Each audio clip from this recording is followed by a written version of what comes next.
Hiro.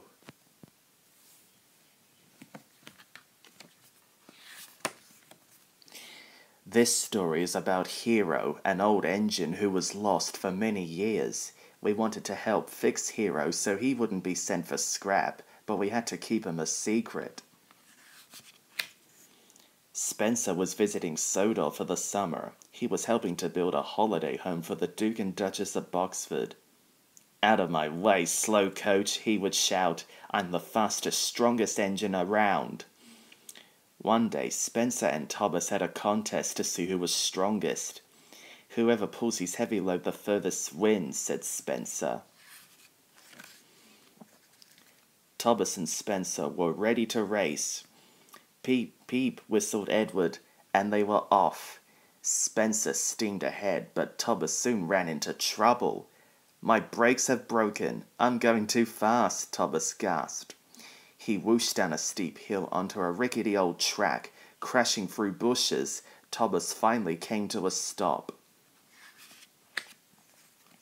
When he opened his eyes, Thomas was surprised. There stood an engine, looking rusty and broken. "My name is Hiro," said the old engine. He told Thomas that he had come from far away. "I was the strongest engine there," said Hiro. "They called me the master of the railway." Thomas promised to fix Hiro and make him as good as new. Thomas was so excited that he forgot all about Spencer. He puffed slowly to the steamworks so Victor could mend his brakes. When he got there, Thomas spotted a wagon with an old boiler. "That's just scrap," Victor told Thomas. "If we mended it, Hiro could have it," thought Thomas. Later, Thomas told Percy all about his new friend. Percy promised to keep Hiro a secret. "If the Fat Controller finds out, he might send Hiro for scrap," Thomas worried. So Thomas and Percy made a plan. Percy would do Thomas's jobs while Thomas tried to fix Hiro. Nosy Spencer wondered what they were up to. When Thomas got home, he was in trouble. Percy had burst a safety valve pulling Thomas's train. The Fat Controller was cross. "Why was Percy pulling your carriages?" he asked in a stern voice. "Now the mail is late." Thomas felt terrible. He promised to help Percy with the mail train the next morning. Thomas knew he needed his friends' help, so he told them all about Hiro. When Hiro broke down, his crew couldn't find the parts to fix him, Thomas explained. Hiro was put in a siding and everyone forgot about him. Gordon gasped and James jumped. All the engines wanted to help Hiro. The next few days on Sodor were busy. Gordon, James, and Henry carried parts to Hiro while Thomas puffed up and down his branch line. After work, Thomas and Percy went to see Hiro.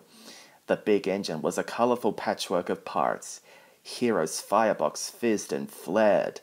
"I feel better already," he smiled. Suddenly, there came a loud poop, poop.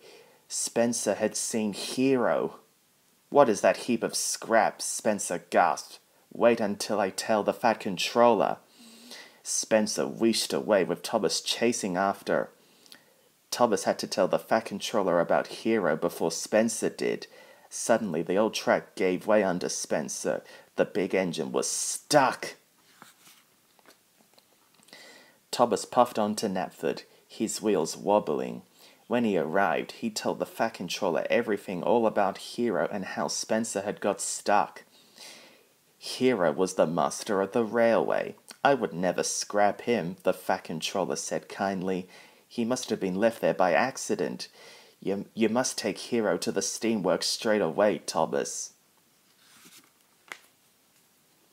Soon, Hiro was ready for action. His new boiler gleamed and his black paint shone.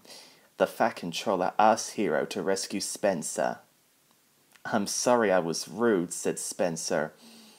Hiro smiled. He felt stronger than ever. With a mighty heave, he pulled Spencer back on track. Well done, Hiro, peeped Thomas, the master of the railway.